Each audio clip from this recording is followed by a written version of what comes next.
soul. Praise the Lord, oh my soul. I'll praise when I'm feeling, I'll praise when I don't. I'll praise because I know you're still in control. My praise is a weapon, it's more than it's found. Oh, my praise is the shot that brings Jericho down. As long as I'm breathing, I've got a reason to praise the Lord, oh my soul. Praise the Lord, oh my soul. I won't be quiet, my God is alive, so how could I keep it inside? Praise the Lord, oh my soul. Mari kita menyembah Tuhan kita lebih dalam lagi. Praise cause you're sovereign, praise cause you reign, praise cause you rose and defeated the grave. Praise cause you're faithful, praise cause you're true, praise cause there's nobody greater than you. Praise cause you're sovereign, praise cause you reign, praise cause you rose and defeated the grave. Praise cause you're faithful, praise cause you're true, praise cause there's nobody greater than you. Praise the Lord, oh my soul. Praise the Lord, oh my soul. Praise the Lord. Praise the Lord, oh my soul.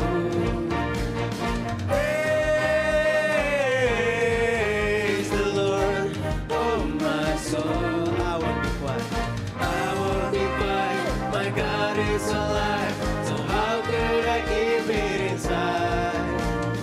I won't be quiet, my God is alive, so how could I keep it inside? Praise the Lord. Praise the Lord, oh my soul. One more time. Praise the Lord, oh my soul.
Teman-teman dipersilakan untuk saat teduh sejenak.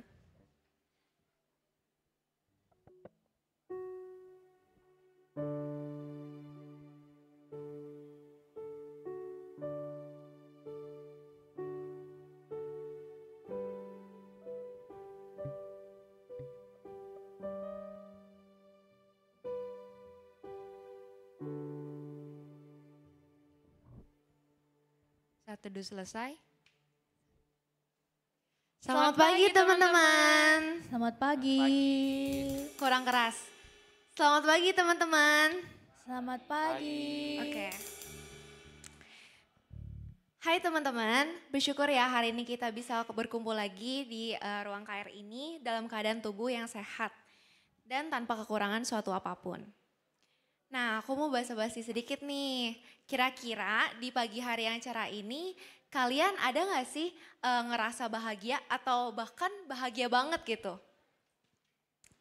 Siapa nih yang kira-kira bahagia hari ini? Boleh angkat tangannya. Oke, sedikit ya. Mungkin yang lain biasa aja atau ada hal yang bikin kalian sedih ya. Tapi sekarang aku mau ajak teman-teman untuk sharing sebentar nih sama teman di kiri atau kanan kalian. Boleh berdua, boleh bertiga. Kalian boleh sharingin kira-kira apa sih hal yang bikin kalian bahagia hari ini ataupun dalam minggu ini. Atau boleh juga dalam bulan ini gitu. Kalian boleh sharingin selama 1-2 menit. Teman-teman boleh mulai sharing ya.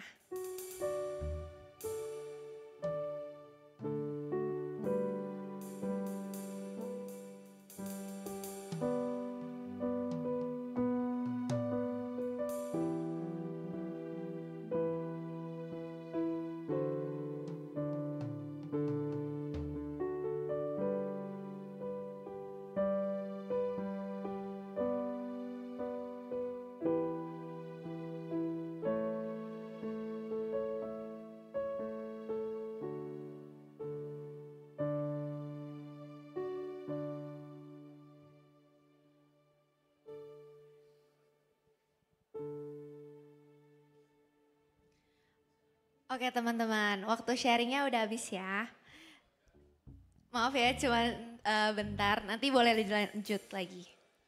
Oke, thank you bagi teman-teman yang udah mau sharing. Berarti kalian udah sama-sama tahu nih diri kalian ataupun teman kalian bahagianya karena apa gitu. Kalau Tifa sendiri bahagianya karena apa nih? Kalau aku bulan ini aku lagi bahagia banget karena 2 koko aku akhirnya wisuda, Ci. Wih, congrats. Kalau Cici gimana? Kalau aku bahagia karena bisa jalan-jalan sama teman-teman, terus bisa akhirnya dokumen untuk aku kuliah itu sebentar lagi lengkap gitu. Wih, oke. Oke, sebagai ungkapan syukur kita, mari kita berdiri dengan rasa sukacita dan bahagia, kita bernyanyi serta memuji Yesus. Ku berbahagia.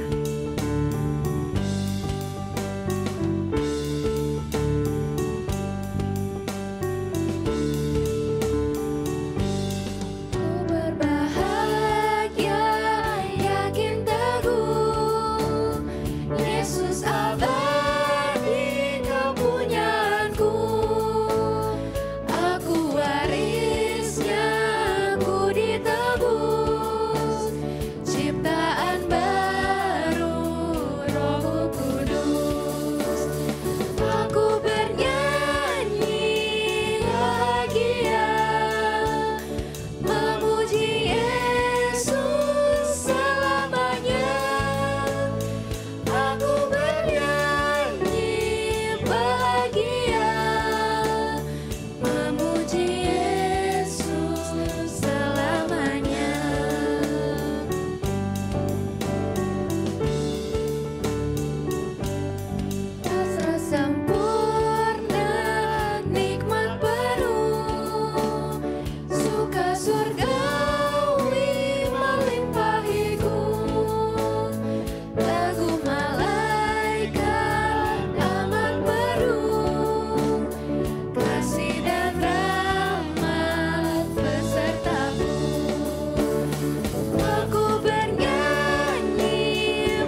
Kebaktian remaja ini berlangsung atas pertolongan Bapa, Putra, dan Roh Kudus.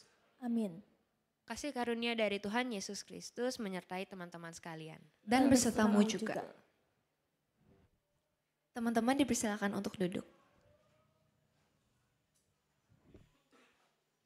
Teman-teman pernah gak sih kalau misalkan disuruh pelayanan tuh ngerasa males atau ragu gitu untuk pelayanan? Jujur aku waktu disuruh jadi liturgos ini aku agak ragu karena rumahku tuh jauh, jadi aku susah buat latihannya, Ci. Nah, tapi Alkitab itu ngajarin kita untuk selalu ngikutin jejak Tuhan Yesus, salah satunya adalah dengan ngelakuin pelayanan. Jadi kita gak boleh lagi ragu ataupun malas untuk ngelakuin pelayanan ya. Heart of Worship.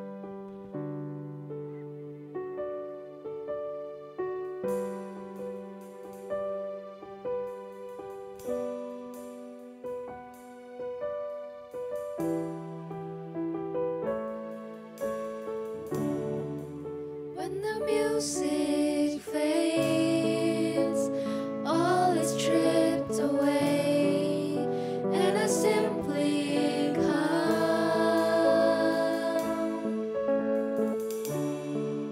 longing just to bring something that's of worth that will bless your heart.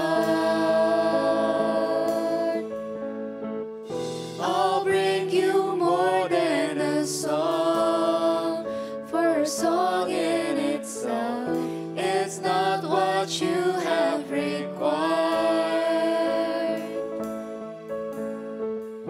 You search much deeper within to the way things appear. You're looking into my heart. I'm coming back to the heart of worship. I'm coming back to the heart of worship, when it's all about you. It's all about you, Jesus. I'm sorry, Lord, for the things I made it, when it's all about you. It's all about you, Jesus.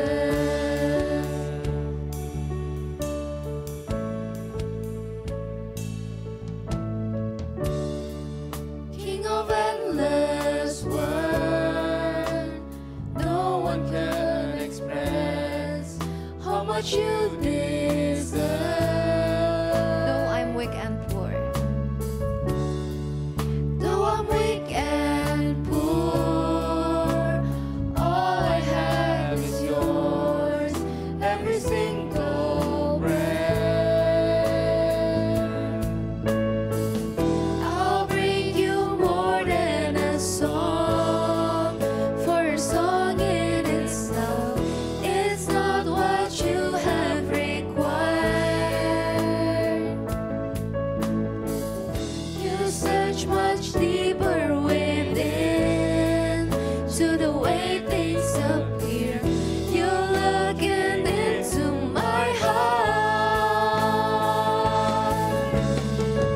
I'm coming back to the heart of worship, when it's all about you. It's all about you, Jesus.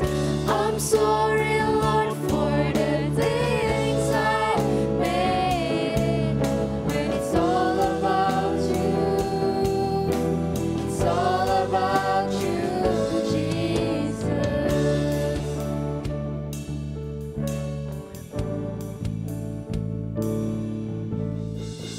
I'm coming back to the heart of worship, when it's all about you.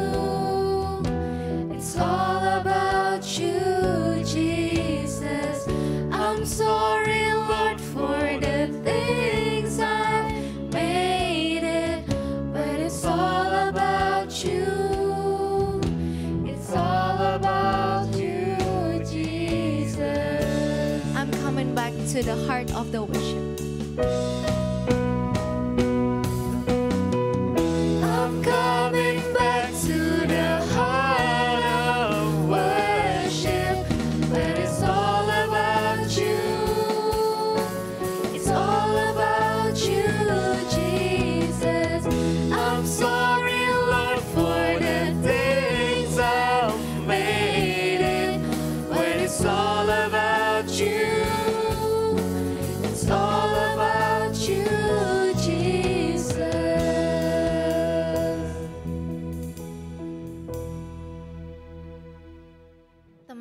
sekarang aku mau ajak kita untuk coba renungin dosa yang sudah kita lakukan selama 1 minggu ini.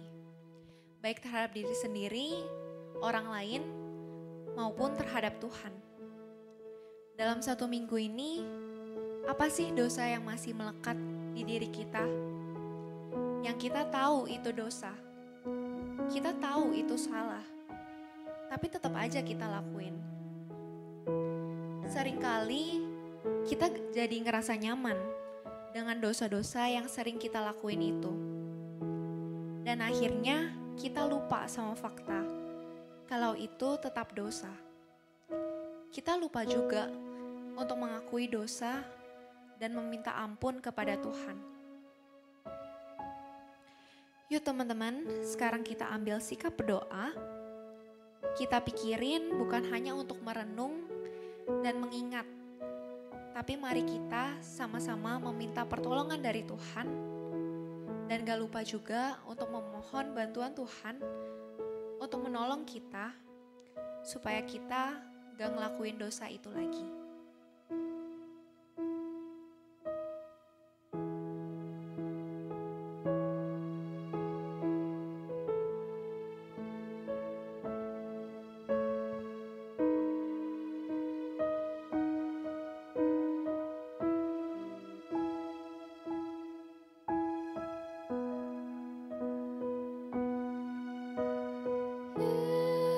Yesus kawan yang sejati, bagi kita yang lemah. Tiap hal boleh dibawa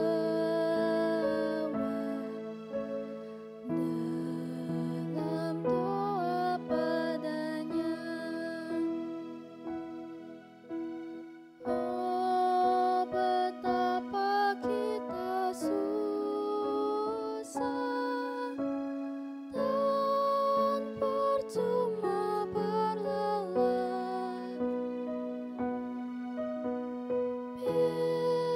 bila kurang pasrah diri dalam doa padanya.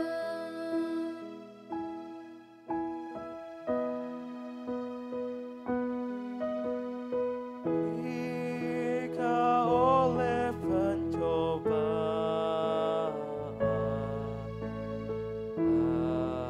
kacau balau hidupmu, jangan kau berputus asa.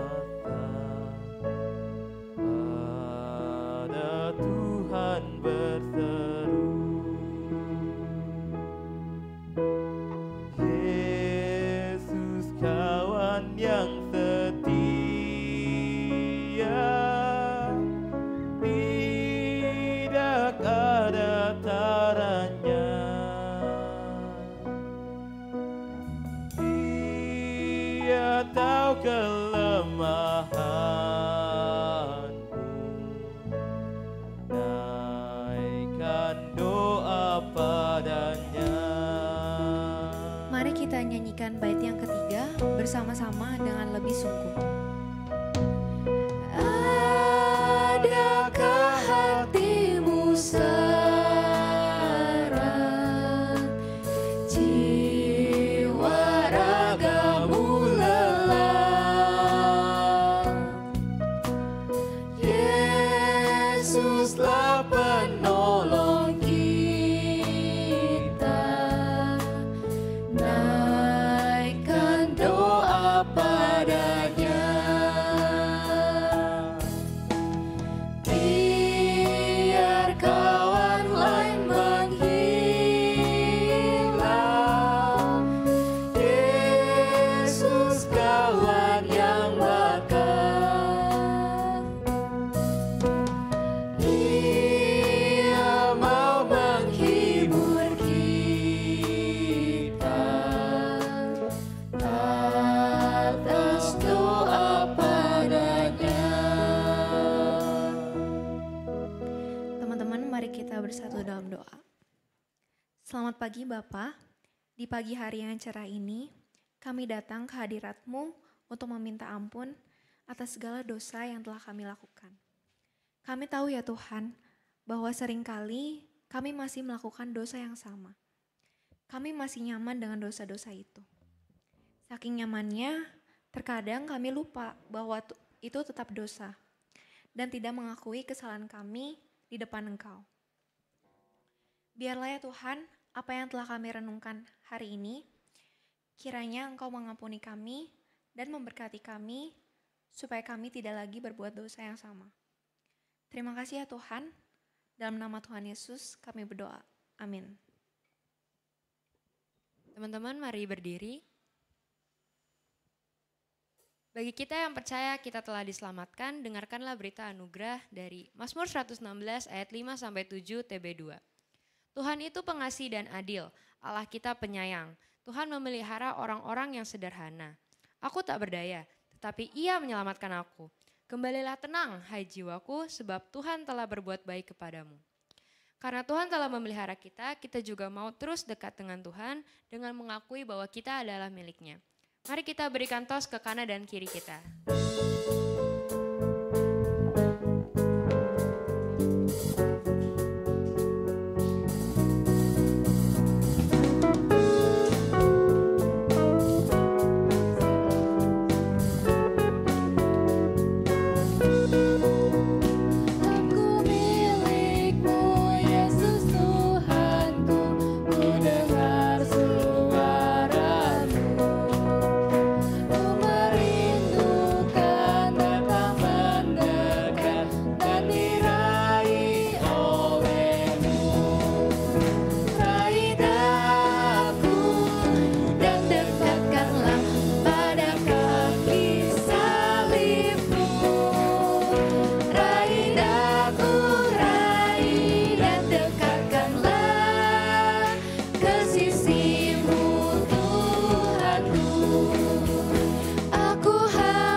Seperti yang teman-teman udah tahu, tema hari ini adalah The Truth, yaitu firman Tuhan.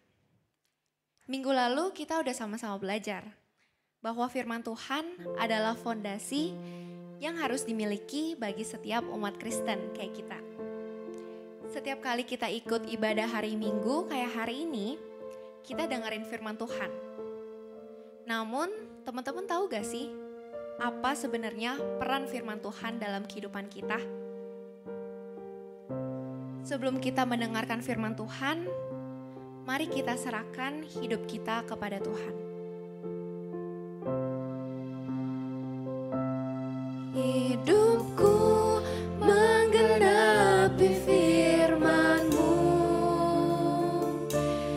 tanda mujizat sertai tiap langkahku. Kau bersamaku di dalamku, jadi bukti kebesaran-Mu.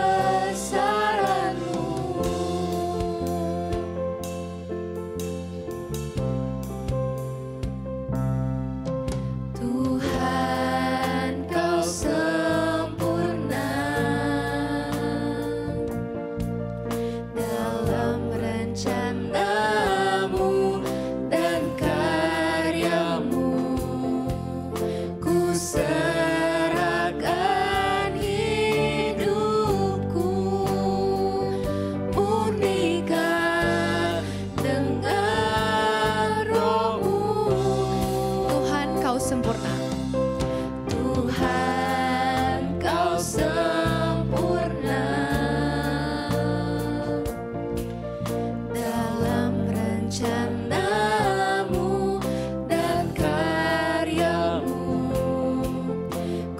serahkan hidupku, murnikan dengan roh-Mu.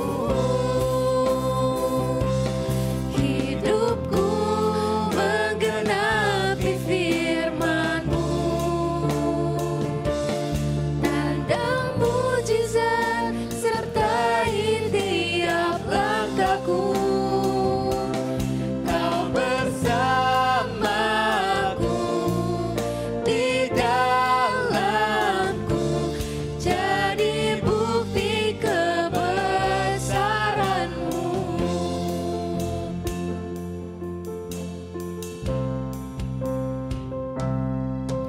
Tuhan, Kau sempurna dalam rencana-Mu dan karya-Mu. Ku serahkan hidupku, murnikan dengan roh. Hidupku menggenapi firman-Mu. Hidupku menggenapi firman-Mu, tanda mujizat sertai tiap langkahku. Kau bersamaku di dalamku, jadi bukti kebesaran-Mu.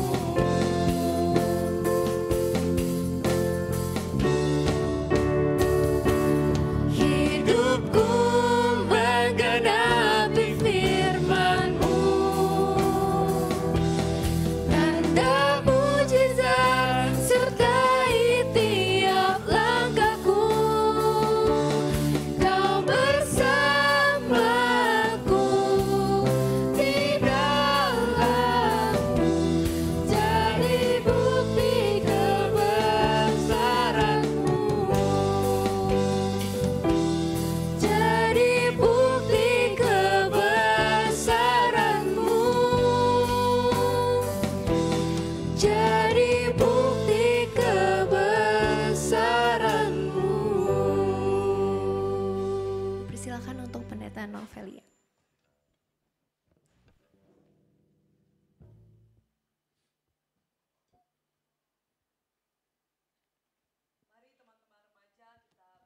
Di dalam doa.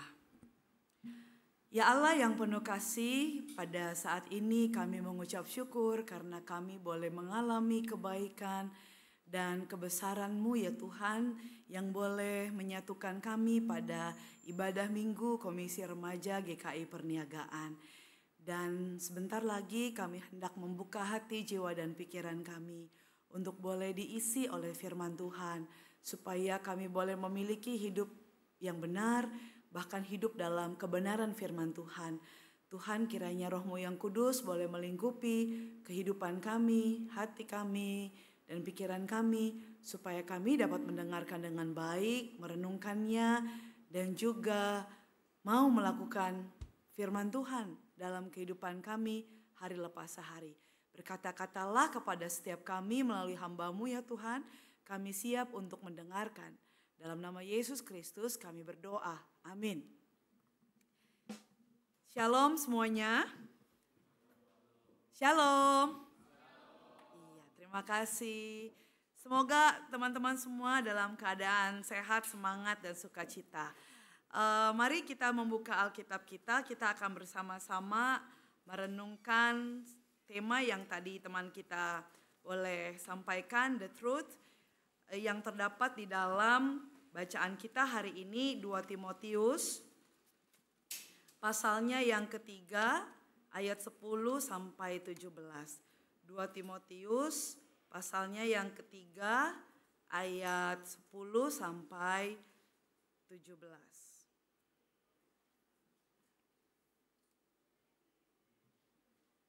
Ya. Saya akan membaca Alkitab turut dengan terjemahan baru 2. 2 Timotius 3 ayat 10 sampai 17. Iman bertumbuh dalam penganiayaan dan dalam pembacaan kitab suci. Engkau telah mengikuti ajaranku, cara hidupku, tujuanku, imanku, kesabaranku, kasihku, dan ketekunanku. Engkau telah ikut menderita penganiayaan dan sengsara seperti yang telah kuderita di Antiokhia, di Ikonium, dan di Listra. Semua penganiayaan itu kuderita dan Tuhan telah melepaskan aku dari semua itu.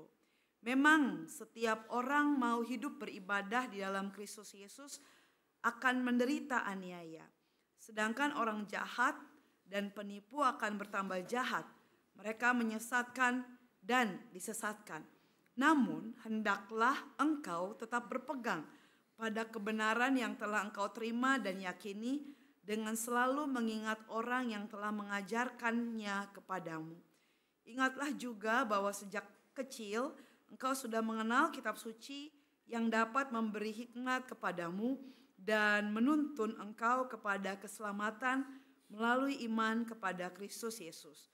Seluruh kitab suci diilhamkan Allah dan bermanfaat untuk mengajar, untuk menyatakan kesalahan, untuk memperbaiki kelakuan, dan untuk mendidik orang dalam kebenaran. Dengan demikian tiap-tiap manusia kepunyaan Allah diperlengkapi untuk setiap perbuatan baik. Demikianlah firman Tuhan, berbahagia setiap kita yang mau hidup di dalam firman Tuhan dan melakukannya. Haleluya. Teman-teman yang dikasihi oleh Tuhan Yesus Kristus, perkenalkan saya karena kali pertama boleh ada bersama dengan teman-teman di sini. Saya Pendeta Novlia. Nama panjangnya ada ya, nama lengkapnya Riseida Novlia Pasaribu. Tapi biasa saya dipanggil dengan nama Novlia karena nama depan saya itu agak sulit kalau disebut. Saya pendeta jemaat dari GKI Raya Hankam, Pondok Gede, Bekasi ya, tapi belum masuk ke kota Bekasinya. Perbatasan antara Jakarta Timur dan Bekasi, jadi pinggiran-pinggiran Bekasi, pinggiran-pinggiran Jakarta Timur. Dan GKI Raya Hankam masuk dalam klasis Jakarta Selatan. Kami anak-anak Jaksel ceritanya begitu ya. Nah teman-teman, salam kenal ya untuk kalian. Semoga kalau misalnya kita ketemu entah di mall kah, di lapangan basket kah, atau di mana aja gitu ya, kita bisa boleh saling menyapa. Teman-teman, tema kita pada hari ini adalah the truth. Dan untuk mengawali pemahaman Alkitab atau perenungan kita bersama, saya mau memberitahukan gambar ini. Boleh minta tolong? Oh ya, nah. Ini gambar apa kira-kira? Gambar apa? Semuanya kebalik. Ada rumah terbalik, ada jam terbalik, ada muka kebalik ya, gitu ya. Kalau kalian lihat gambar ini, khususnya gambar orang deh, gambar orang itu ya. Kalau dibalik juga kayaknya kok nggak enak banget dilihat ya. Ini sengaja posisinya begini karena memang dia lagi tidur. Terus saya coba puter-puter gitu ke dagunya yang atas juga nggak asik banget dilihatnya gitu. Masa kalau dagunya di atas ada alis, ada mata, tapi kalau diputer masa di bawah rambut ada mulut gitu ya. Nah termasuk juga mungkin lihat jam. Wah ngelihat jamnya juga agak-agak lama gitu. Kalau nggak kebalik kita bisa lihat oh sekarang jam 9 gitu. Tapi kalau ini jam berapa ya? Oh jam 5, mungkin kita mikir dulu ngelihatnya. Atau ini kita dibantu dengan angka 5 itu jadi kita bisa tahu. Nah ini rumah kebalik. Coba bayangkan kalau misalnya dalam kehidupan kita melihat atau berjumpa dengan hal-hal yang terbalik. Kalian punya rumah terbalik, kalian tinggal di rumah terbalik. Gimana rasanya? Atau kebayang nggak? Puyeng, ya benar ya puyeng. Gimana cara masuknya, orang pintunya kok ada di atas, masa naik tangga, tangganya dari mana gitu kan. Apalagi kalau lihat jam tadi ya, puyeng, benar puyeng. Kalau misalnya lihat sesuatu yang terbalik itu puyeng. Bayangin kita pergi ke gereja, gereja kita GKI Perniagaan tuh terbalik gitu ya. Atapnya di bawah, kemudian ruang ibadahnya di atas gitu. Puyeng. Terima kasih ya. Selain puyeng juga mungkin kita kesannya kok aneh ya, terbalik gitu. Gimana cara ngelihatnya? Terus gimana kita bisa hidup di dalamnya gitu kalau misalnya apa-apa semuanya terbalik. Nah, teman-teman, tanpa sadar kehidupan kita nih yang kita jalani sekarang, yang kita lalui sekarang aneh juga ya. Buat saya aneh. Dan ya kebalik lah gitu ya.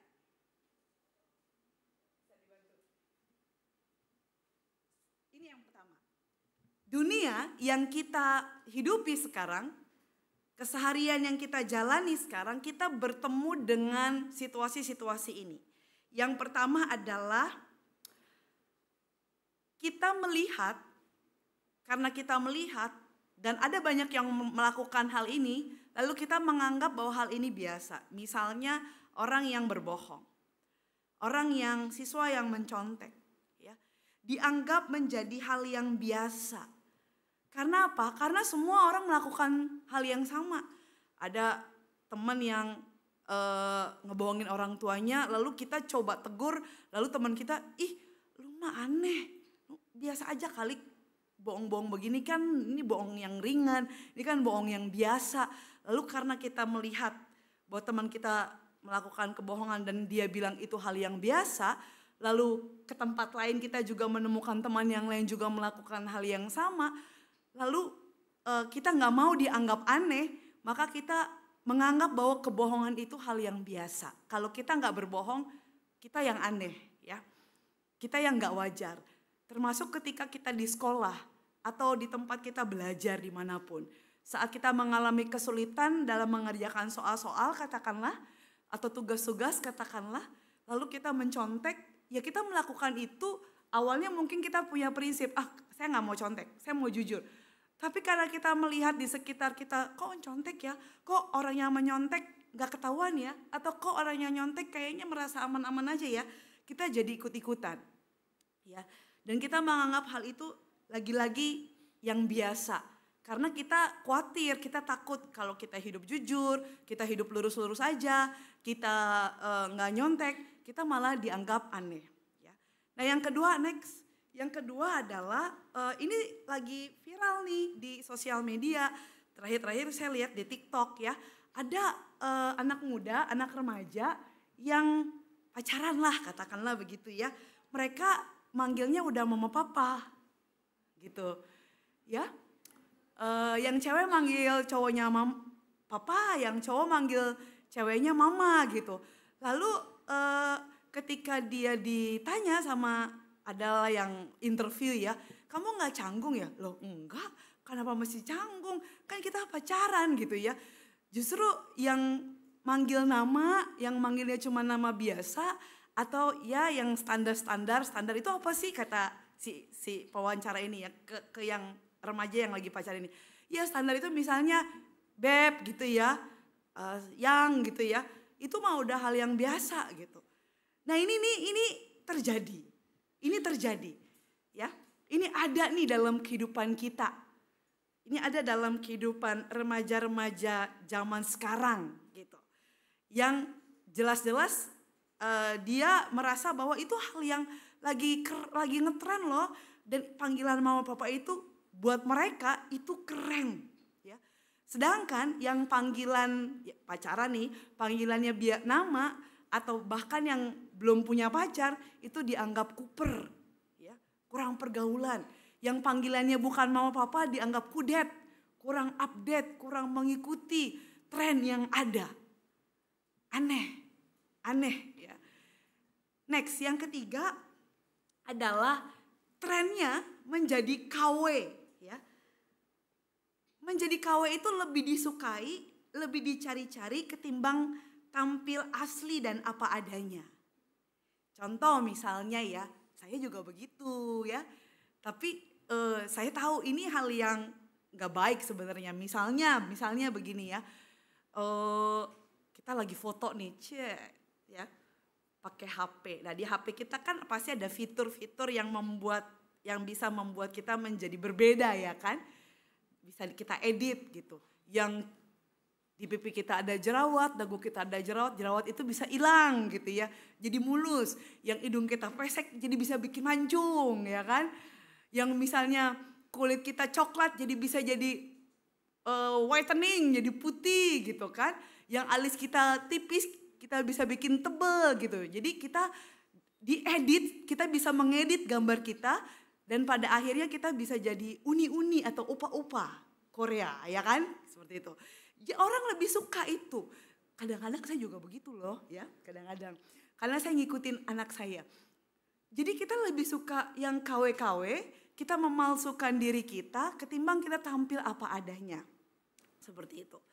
Nah teman-teman yang dikasih oleh Tuhan Yesus Kristus, ketiga contoh dari sekian banyak yang saat ini terjadi dalam kehidupan kita, ini membuat cara pandang kita, cara kita melihat dunia ini jadi terbalik. Yang harusnya salah dianggap benar. Yang harusnya benar dipandang salah. Yang harusnya dianggap baik dipandang aneh oleh yang lain. Tapi buat kita loh ini aneh. Ini gak wajar. Ini menyimpang dari firman Tuhan. Kita anggap biasa-biasa aja. Karena semua orang juga melakukan hal yang sama. Ada yang stres menghadapi hal ini, ada yang bingung, ada yang aduh aku harus bagaimana sih begitu ya. Aku harus hidup yang seperti apa nih? Ada yang enjoy aja, ya udahlah let it flow begitu gimana nanti. Tapi sebagai remaja Kristen kita nggak bisa begitu. Kita nggak bisa let it flow, kita nggak bisa mengikuti apa yang sedang terjadi di tengah-tengah kita. Walaupun kita tahu itu salah, kita tahu apa yang benar. Tapi kita melakukan itu, kita tahu apa yang benar, tapi kita nggak mau kehilangan komunitas, kita nggak mau dicap aneh, kita nggak mau dijauhi oleh teman-teman, lalu kita ya dengan berat hati, mungkin juga dengan ayo udah enjoy aja, yang penting saya nggak kehilangan komunitas, yang penting saya punya teman, lalu saya melakukan yang salah, padahal kita tahu apa yang benar. Semua jadi terbalik, ya, semua jadi aneh. Sebagai remaja Kristen, sebagai anak-anak Tuhan kita harus punya prinsip. Sekalipun kita tahu yang benar yang mana dan kita melihat ada situasi yang salah, kita perlu tetap menyatakan kebenaran. Kenapa? Karena ini kita pengikut Kristus. Karena kita selalu diajak oleh Tuhan untuk hidup dalam kebenaran. Tadi teman kita bilang setiap minggu kita hadir di gereja, di ibadah komisi remaja ini. Let's say setiap minggu, seminggu sekali, let's say begitu ya. Kita mendengarkan firman Tuhan. Tujuannya apa sih? Tujuannya supaya kita beroleh kebenaran, kita mendapatkan kebenaran dari firman Tuhan itu dan kita hidup dalam kebenaran. Ya, syukur-syukur kita nggak seminggu sekali, tapi kita bisa tiap hari. Di sekolah mungkin teman-teman ada yang sekolahnya di sekolah Kristen, pasti sebelum melakukan aktivitas belajar, guru-guru akan mengajak kita semua untuk membaca firman Tuhan dan bersaat teduh bersama, ya kan. Nah teman-teman yang dikasih oleh Tuhan Yesus Kristus, kalau kita mengacu pada pembacaan kita hari ini, 2 Timotius 3 ayat 10-17, kita akan bertemu dengan seorang tokoh muda sama nih sama kalian, Timotius namanya. Timotius ini masih muda belia. Ya remaja transisi remaja ke pemuda, ya. Tapi yang menarik adalah di usianya yang muda ini Rasul Paulus ya melihat bahwa Timotius ini bisa menjadi penerus Rasul Paulus. Bayangin Rasul Paulus udah tua sebenarnya, udah hampir lansia. Dia udah makan asam garam pelayanan sebagai penginjil, ya sebagai rasul gitu. Lalu dia perlu ada regenerasi dan dia melihat ada anak muda yang mau memberi hidupnya untuk melayani Tuhan, untuk menjadi penginjil. Lalu dia tangkap Timotius itu dan dia dampingi Timotius, tapi namanya juga anak muda ya kan. Yang dihadapi oleh Timotius itu enggak hal yang mudah gitu. Gak hal yang gampang. Karena apa? Karena yang dihadapi oleh Timotius itu orang-orang dalam banyak kalangan, dalam banyak ragam usia, mulai dari yang kecil sampai yang tua. Dan mereka baik Rasul Paulus dan Timotius ini berada dalam sebuah komunitas jemaat yang saat itu sedang mengalami penganiayaan. Kenapa? Karena mereka Kristen. Karena mereka pengikut Kristus. Pengikut Kristus, umat Kristen pada zaman Timotius ini dibenci ya, oleh orang-orang Romawi. Ya. Jadi apa yang disampaikan oleh Paulus, kabar baik, berita tentang Kristus, ada yang mau dengar, ada yang enggak.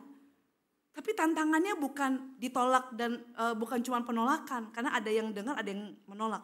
Tantangan Paulus itu ya Paulus seperti yang kita tahu, dia menjadi penginjil yang memberanikan diri untuk menyampaikan kabar baik di tengah orang-orang yang menolak dia. Bahkan Paulus itu disiksa, kemudian dimasukkan ke dalam penjara. Dalam penjara juga Paulus sakit dan seterusnya. Dan Paulus merasa bahwa umurnya juga gak lama lagi. Dan dia mau meneguhkan dan mendampingi Timotius. Timotius juga mengalami hal yang sama. Dia dianiaya, hidupnya tuh lagi berat-beratnya. Ya, dia menderita aniaya, ditolak, gak dianggap sebagai orang muda. Ya, dia dikucilkan, dia dibully, dia dihina juga Timotius. Ya, ada orang yang jahat sama dia, ingin mencelakai dia. Ada orang yang menipu dia. Bahkan ada orang yang mengatakan kepada orang-orang Kristen di sana bahwa Timotius itu penyesat. Ya. Padahal apa yang dilakukan Timotius adalah ingin menolong umat untuk hidup dalam kebenaran. Nah Paulus ini melihat, aduh kasihan Timotius, dia masih muda yang notabene labil sifatnya. Maka Paulus memberikan nasihat kepada Timotius, ya. Kamu memang akan mengalami penganiayaan. Kamu memang harus menjalani hidup yang berat. Kamu akan berjumpa dengan orang-orang yang menolak kamu, yang membuat kamu bingung, yang membuat kamu merasa galau, atau yang akan mencap kamu sebagai orang aneh. Kayak tadi ya, kayak contoh-contoh yang tadi saya sampaikan. Ada orang yang akan mencap kamu aneh, ada orang yang mencap kamu yang gimana sih kamu tuh melakukan hal yang biasa, ya. Ini yang lagi ngetren sekarang ini. Ya pokoknya dicap aneh lah, dicap gila lah, dicap kurang gaul lah, kurang update dan seterusnya. Ya. Dan Paulus merasa bahwa Timotius harus kuat dalam menjalani hari ini. Menjalani kehidupannya, menjalani pelayanannya, menjalani tugas-tugasnya sebagai penginjil. Nah teman-teman, Timotius yang hidupnya lagi berat-beratnya juga sama seperti kita yang pernah mengalami hidup lagi berat-beratnya. Ya, dalam studi kita, dalam pendidikan, dalam pelayanan, dalam komunitas kita bergaul, dia mengalami hal yang sama. Mungkin sebagai orang Kristen, sebagai remaja Kristen, kita juga mengalami penganiayaan. Ya, dipandang sebelah mata, minoritas. Kadang-kadang kita juga takut gitu ya untuk bersuara di tengah-tengah masyarakat yang didominasi oleh umat beragama lain gitu, yang mayoritas. Ada ketakutan yang membuat kita gentar. Tapi teman-teman yang dikasih oleh Tuhan Yesus Kristus, Paulus bilang, Timotius, kamu pasti kuat. Kamu pasti bisa melewati hidup kamu yang lagi berat-beratnya itu. Kamu pasti bisa melampaui hidup kamu yang sedang mengalami aniaya. Kamu pasti bisa menghadapi orang-orang jahat, orang-orang yang menipu, orang-orang yang mencap kamu aneh, mencap kamu gila, mencap kamu beda daripada yang lain. Kalau kamu hidup di dalam firman Tuhan. Next. Ya, kalau kamu hidup di dalam firman Tuhan. Jadi Paulus bilang Paulus mengajak Timotius untuk hidup dalam firman Tuhan. Boleh next slide? Hidup dalam firman Tuhan. Dan Paulus mengatakan kepada Timotius, kalau kita hidup di dalam firman Tuhan, kita membaca Alkitab seperti yang disampaikan di dalam ayatnya yang ke-16 dan 17 dari 2 Timotius 3 tadi. Di situ dikatakan bahwa seluruh kitab suci diilhamkan Allah dan bermanfaat untuk mengajar, untuk menyatakan kesalahan, untuk memperbaiki kelakuan, dan untuk mendidik orang dalam kebenaran. Jadi Paulus meminta Timotius, apapun pergumulan yang Timotius hadapi, apapun tantangan yang Timotius alami, sekalipun dia dicela, sekalipun dia dianggap aneh, sekalipun dunia yang dihadapi ini terbalik dari apa yang sebenarnya atau seharusnya terjadi. Paulus bilang, Timotius, ingat, kamu tuh udah dididik di dalam firman Tuhan sejak kecil, kata Paulus gitu. Sama seperti kita, bukan? Kita sudah dididik ya dalam pengenalan Tuhan Yesus. Pengenalan akan kasih Allah sejak kecil. Ada di antara teman-teman yang baru menjadi Kristen baru-baru ini? Ada, boleh angkat tangan? Yang jadi Kristen sejak lahir, coba angkat tangan. Yang jadi Kristen sejak lahir, angkat tangan, oke, ya. Jadi Kristen sejak lahir, sama nih, kita sebagian besar seperti Timotius. Paulus bilang, kamu sudah dididik dalam pengenalan kasih Tuhan sejak kecil. Kamu sudah mendengarkan firman Tuhan sejak kecil. Jadi kamu harus hidup dalam kebenaran. Dan firman Tuhan itu gak boleh kamu lupakan. Karena next, firman Tuhan itu ya menyatakan kesalahan. Boleh klik next. Ya, menyatakan kesalahan. Kalau misalkan Timotius keliru, ingat firman Tuhan. Firman Tuhan akan menolong Timotius untuk melihat apa yang dilakukannya keliru. Dan Timotius juga akan dikuatkan, ya, dipakai oleh Tuhan untuk menyatakan kesalahan orang-orang yang sudah keliru. Bisa enggak? Kata Paulus, bisa. Karena Tuhan yang akan menolong Timotius.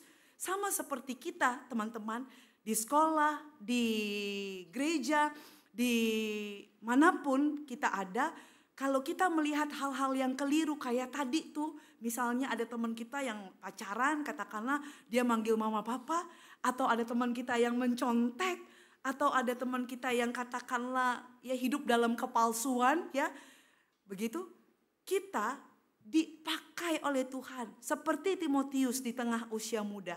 Karena Timotius udah hidup dalam firman Tuhan, maka hidupnya harus dalam kebenaran dan menyatakan kebenaran. Nyatakanlah bahwa itu keliru. Nanti saya ditegur, nanti saya akan ditinggali, nanti saya gak punya teman. Itu yang menjadi ketakutan kita. Dan itulah yang menjadi kendala kita untuk menyatakan kebenaran. Teman-teman, hidup kita ini kan kita bersama dengan orang lain. Sadarilah teman-teman yang kita punya, orang-orang yang ada di sekeliling kita itu akan berubah. Mereka akan datang dan pergi. Ya kan? Ada teman yang nanti akan meninggalkan kita. Ada teman yang baru lagi akan kita miliki. Manusia, orang-orang yang ada di sekitar kita itu akan berubah. Sekali lagi, mereka akan datang dan pergi. Seperti sekarang ini katakanlah, kalian di kelas yang baru. Kan baru masuk sekolah ya, di kelas yang baru. Di jenjang yang baru, ada yang SMP ke SMA, ada SMA ke kuliah, ada yang naik kelas dari kelas 1 ke kelas 2. Kalian punya teman-teman yang baru. Ada juga teman-teman yang dulu di kelas lama. Kalian punya guru yang baru.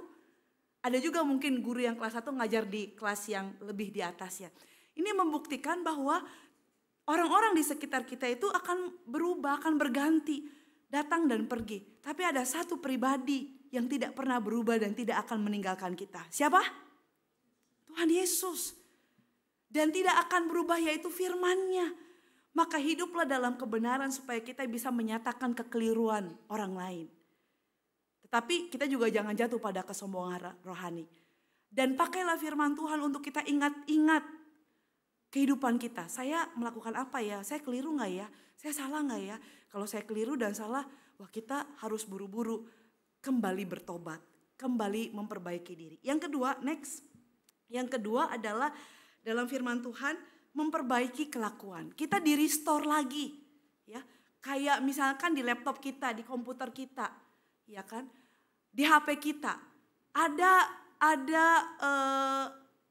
sistem. Ada sistem di HP atau di gawai kita atau di gadget kita itu untuk merestore, untuk kembali memperbaiki sistem dari HP kita. Ya. Ketika kita hidup dalam firman Tuhan tuh mau memperbaiki kita, mau membuat kita lurus jalannya, mau menjadi pribadi yang seturut dengan kehendak Tuhan. Dimanapun kita berada selalu menyenangkan hati Tuhan. Yang ketiga, ketika kita mau hidup dalam firman Tuhan, kita dididik dalam kebenaran. Next, dididik dalam kebenaran. Ya, firman Tuhan itu nggak pernah mau membuat kita jatuh dalam dosa, hidup dalam kesalahan, jatuh dalam pencobaan. Tidak pernah. Firman Tuhan ini, perkataan Tuhan ini, ajaran Tuhan Yesus ini tidak pernah mencelakakan kita. Jadi ketika kita mau hidup baik, kita mau jadi berkat, kita mau menerima masa depan yang indah, hiduplah dalam firman Tuhan. Hiduplah dalam kebenaran, ya. Supaya kita dapat melakukan hal yang benar. Nah, teman-teman, ada sebuah cerita, next. Bicara soal hidup di dalam kebenaran. Nama ceritanya adalah Story of Magic Bottle. Ya. Saya bawa tumbler sebagai contoh saya. Jadi ada sebuah cerita seorang guru punya 3 murid. Muridnya adalah anak-anak remaja.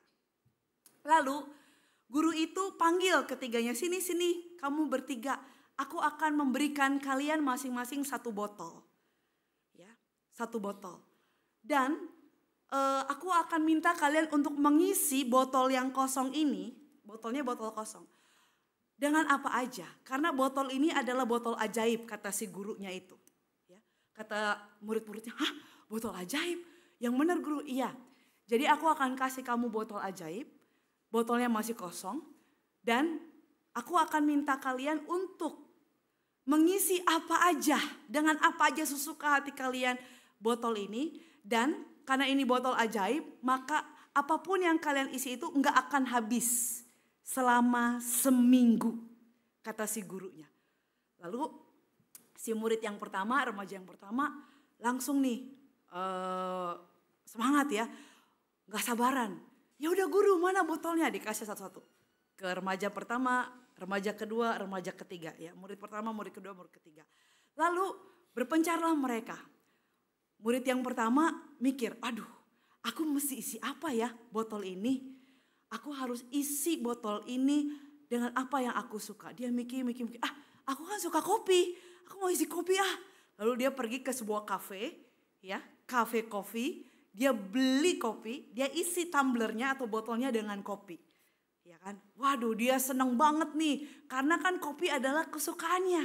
Gitu. Nah terus murid yang kedua ngintip, nyontek. Tunggu, aku mau lihat. Dia isi apa ya? Isi kopi. Oh ternyata isi kopi ya. Aduh aku apa ya? Aku masih bingung nih isi apa. Lalu ketika dia lagi cari-cari, dia lihat ada tukang es krim. Ya. Lalu dia mikir, aku mau isi es krim aja lah. Es krim kan kesukaanku. Wah enak banget nih kalau misalnya aku bisa makan es krim setiap saat. Pasti segar, pasti lega. Apalagi rasanya coklat. Lalu dia beli es krim. Dia isi tumblernya atau botolnya dengan es krim sampai penuh. Lalu dia coba makan es krim itu, gluk. Terus nggak taunya es krimnya itu tiba-tiba langsung terisi lagi. Dia mau buktiin, oh ternyata benar kata guru, es krimku nggak habis-habis, gitu ya. Nah, murid yang ketiga juga lagi mencari apa yang dia mau isi. Tapi ternyata dengan begitu cepat dia sudah sampai ke depan gurunya lagi. Lalu kata gurunya, mana murid yang pertama dan yang kedua? Lalu murid yang pertama dan kedua datang nih. Ngumpul mereka bertiga ya kan. Oke sekarang kalian bawa apa? Coba tunjukkan kepadaku. Kata murid yang pertama, guru aku bawa kopi. Oke bagus, karena aku suka kopi. Aku kalau misalnya lagi nongkrong di mana aku mesennya kopi. Di rumah juga kalau mau belajar aku minumnya kopi supaya aku nggak cepat ngantuk. Pokoknya aku suka banget sama kopi. Baik, kamu yang kedua aku es krim guru. Oke, baik. Kenapa kamu pilih es krim? Karena aku ya suka, apalagi es krim coklat. Es krim itu menyegarkan. Oke, kamu murid yang ketiga apa? Kata guru, si murid yang ketiga mengisi tumblernya atau botolnya dengan air putih. Lalu murid yang pertama dan kedua menertawakan dia. Haha, kamu masa cuma air putih? Air putih mah biasa. Ya, itu mah murah, di mana-mana ada, gampang didapat. Gak kayak aku dong kopi. Iya ya, sama lucu banget ya, aneh gitu ya. Masa ada kesempatan isi tumbler sepuas sesuka kita, isinya cuman air putih. Lalu kata guru, oke, kalau gitu kalian kembali pada kehidupan kalian, aktivitas kalian. Ingat ya, pokoknya kalian harus minum. Ya, harus selalu minum dengan botol yang ada isinya ini. Selama seminggu nggak akan habis-habis. Oke, ya. Akhirnya mereka pulang beraktivitas. Nah, murid yang pertama ini yaitu isinya apa tadi? Kopi kan? Jadi dia setiap makan ya minumnya kopi, nggak boleh minuman yang lain. Lalu hari kedua dia udah mulai komplain. Aduh, aku nih udahlah aku menyerah aja deh. Habis masa aku tiap-tiap minumnya kopi gitu ya. Bangun tidur biasanya minum air putih, aku minumnya kopi. Perutku lama-lama jadi rusak nih gitu ya. Terus akhirnya dia datang kepada guru aku menyerah deh, belum sampai seminggu. Aku menyerah, aku nggak kuat nih, masa aku tiap hari minum kopi. Bahkan gara-gara kopi aku jadi nggak bisa tidur katanya gitu ya. Karena terlalu over aku minum kopi. Gitu. Terus yang murid yang kedua, hari kedua juga akhirnya menyerah. Karena apa? Karena mengeluh sakit gigi. Sebab isi botolnya apa? Isi botolnya es krim. Pagi-pagi makan es krim, habis sarapan roti makan es krim. Kalau aus minum es krim gitu kan yang ada tumblernya. Makan siang es krim, malam-malam makan es krim gitu ya. Tengah malam dia kehausan, minumnya nggak boleh minuman yang lain, es krim. Akhirnya dia menyerah, guru saya nyerah. Soalnya perut saya sakit, bahkan gigi saya sakit nih gitu ya. Ngilu semuanya gara-gara makan es krim. Saya nyerah deh guru, udah saya nggak mau lagi. Dan datanglah murid yang ketiga. Dia bawa apa tadi? Air putih. Murid yang ketiga mampu menyelesaikan tantangan yang dari gurunya itu, tugas dari gurunya itu selama 7 hari. Akhirnya gak habis-habis. Dia sakit gak? Enggak. Dia gak ngalamin keluhan. Dia gak sakit perut, dia gak sakit gigi. Ya, dia mahnya gak kambuh gara-gara minum kopi. Dia selalu bisa melakukan aktivitas karena dia minum air putih. Dan air putih itu buat dia menyehatkan. Nah teman-teman, botol itu ibarat hati kita. Hidup kita. Pikiran kita. Jiwa kita. Dan air putih itu menyehatkan kan? Memang biasa aja. Dan mungkin gak menyenangkan air putih. Tapi air putih itu menyehatkan. Bila botol itu adalah hati kita, jiwa kita, hidup kita, firman Tuhan itu adalah air putih itu. Firman Tuhan mungkin kedengarannya membosankan. Aduh ini Bu Novlia kok belum 35 menit kayaknya, aduh aku udah nguap nih ya, misalnya gitu ya. Firman Tuhan mungkin membosankan. Firman Tuhan mungkin biasa aja. Tapi menyehatkan. Tapi menguatkan. Tapi menyegarkan. Tapi bisa menuntun, membimbing kehidupan kita menjadi baik dan benar. Bahkan bisa membuat kita memiliki hidup yang kudus. Next. Jadi teman-teman, hiduplah dalam kebenaran, the truth.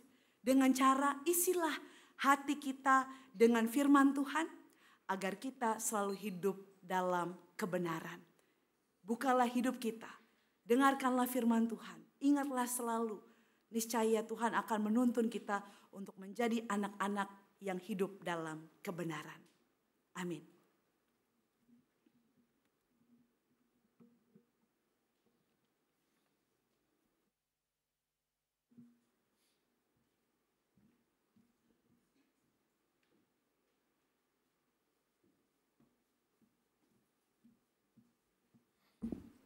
Ya, teman-teman, firman Tuhan yang sangat memberkati ya. Yuk dengan bangkit berdiri, Sebagai respon pemberitaan firman dan mengingat janji baptis kita bersama umat Allah di masa lalu, masa kini, dan masa depan, kita mengikrarkan pengakuan iman seturut dengan pengakuan iman rasuli. Aku percaya kepada Allah, Bapa yang Maha Kuasa, Khalik langit dan bumi, dan kepada Yesus Kristus, Anaknya yang tunggal, Tuhan kita, yang dikandung dari Roh Kudus, lahir dari anak darah Maria, yang menderita sengsara di bawah pemerintahan Pontius Pilatus, disalibkan, mati dan dikuburkan, turun dalam kerajaan maut. Pada hari yang ketiga, bangkit pula di antara orang mati, naik ke surga, duduk di sebelah kanan Allah, Bapa yang Maha Kuasa, dan dari sana Ia akan datang untuk menghakimi orang yang hidup dan mati. Aku percaya kepada Roh Kudus, gereja yang kudus dan persekutuan orang kudus, pengampunan dosa, kebangkitan orang mati, dan hidup yang kekal. Amin. Silakan duduk, teman-teman.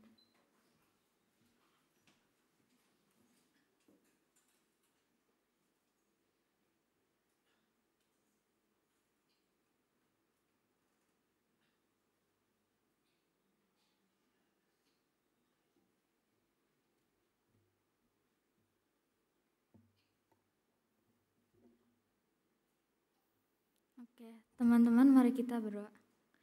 Tuhan, terima kasih Tuhan untuk kesempatan yang Engkau beri kepada kami, untuk kami masih bisa hadir ibadah minggu ini. Tuhan, sebentar kami akan mengangkat beberapa pokok doa. Yang pertama, kami akan berdoa untuk negara dan pemerintahan, agar Tuhan kiranya ikut campur tangan bekerja dalam ekonomi, politik, pendidikan, dan lain-lainnya. Yang kedua, kami akan mengangkat pokok doa untuk persiapan panitia Natal, agar kiranya pekerja Tuhan yang terpilih bisa merenungkan dan menerima dengan segenap hati. Kita juga mau berdoa untuk visitasi yang sudah berjalan, agar kiranya anak-anak bisa naik ke KR dan juga bisa berjalan dengan lancar. Kami juga mau berdoa ya Tuhan untuk teman-teman kami yang mengalami pergumulan dan yang tidak bisa hadir, dan juga yang berulang tahun di minggu-minggu ini ya Tuhan, agar kiranya umur mereka bisa bertambah panjang. Terima kasih ya Tuhan, ini saja pokok doa kami, kiranya Tuhan yang menyempurnakan. Terima kasih ya Tuhan, hanya di dalam nama-Mu kami berdoa dan mengucap syukur. Haleluya, amin.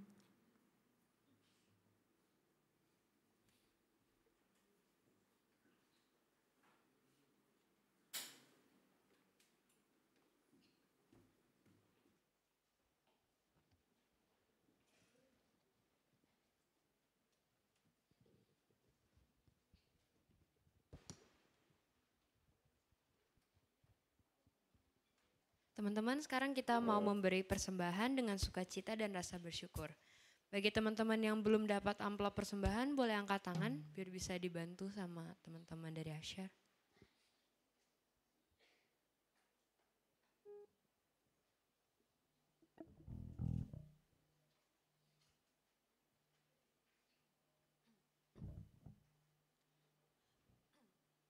Ayat persembahan kita hari ini adalah 2 Korintus 8 ayat 12.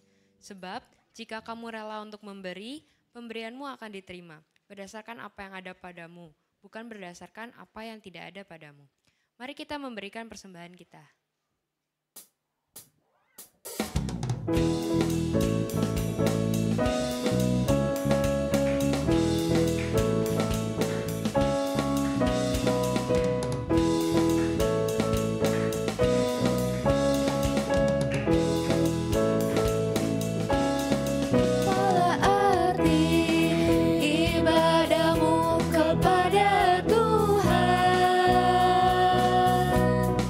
Bila tiada rela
mari kita bersatu dalam doa.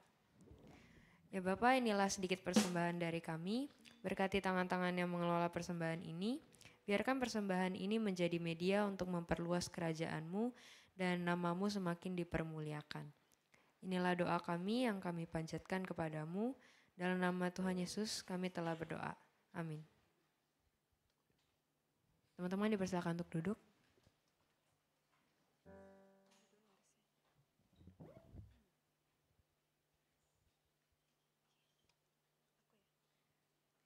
Oke, semoga kita semua bisa terberkati ya teman-teman dengan firman Tuhan yang sudah dibawakan oleh Pendeta Novelia. Di tengah kehidupan ini, seringkali kita dipertemukan dengan pergumulan yang sudah disampaikan tadi. Kita sering menarik diri untuk melakukan hal yang gak biasa bagi dunia. Contoh paling simpel, nyontek. Mungkin di sekolah atau kuliahan, kita tahu kalau nyontek itu dosa. Tapi karena teman-teman kita nyontek, kita jadinya pengen ikutan nyontek juga. Kita gak mau dibilang aneh dan gak biasa gitu. Bisa dibilang kita jadi orang yang FOMO, fear of missing out. Mengikuti hal-hal yang dinormalisasikan dunia. Tapi dari ayat yang sudah kita baca tadi, yaitu 2 Timotius 3 ayat 10-17, Rasul Paulus mengajarkan kita untuk selalu berpegang pada kebenaran yang dituliskan di Alkitab dan melawan arus dunia. Kita belajar juga bahwa kebenaran itu adalah firman Tuhan. Firman Tuhan berfungsi untuk menyatakan kesalahan, memperbaiki kelakuan, dan mendidik manusia dalam kebenaran supaya kita tidak lagi bertindak berlawanan dengan kehendak Allah. Tuhan adalah pribadi yang tidak akan pernah meninggalkan kita dan selalu menuntun kita kembali ke jalan yang benar. Kiranya firman Tuhan selalu menjadi pedoman hidup kita, bukan sesuatu yang selalu kita dengar aja, tapi kita juga lakukan dalam kehidupan kita sehari-hari. Hiduplah dalam firman Tuhan, karena firman-Nya adalah jalan, kebenaran, dan juga kehidupan.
Truth and the light, we live by faith and not by sight.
dalam doa dan berkat.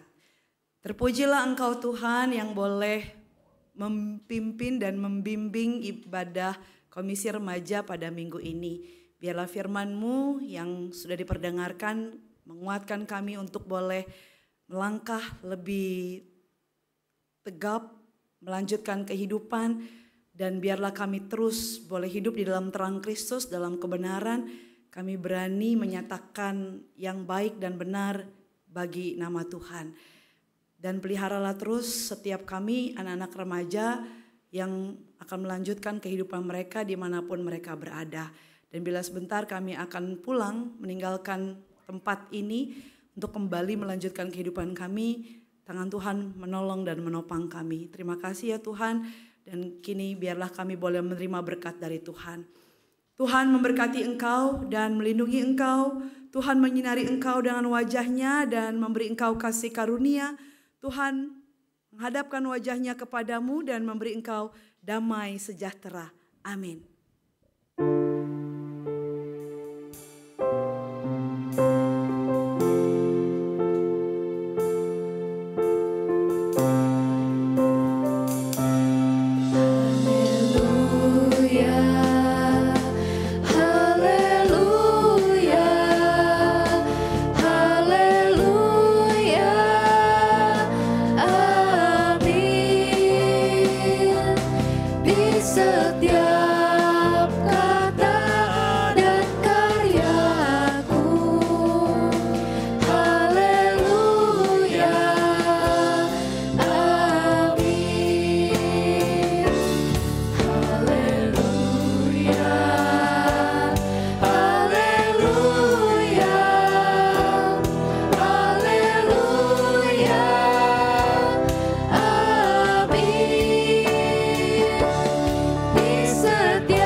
Dengan tetap bangkit berdiri, mari kita nyanyikan One Way.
Duduk dan bersatu.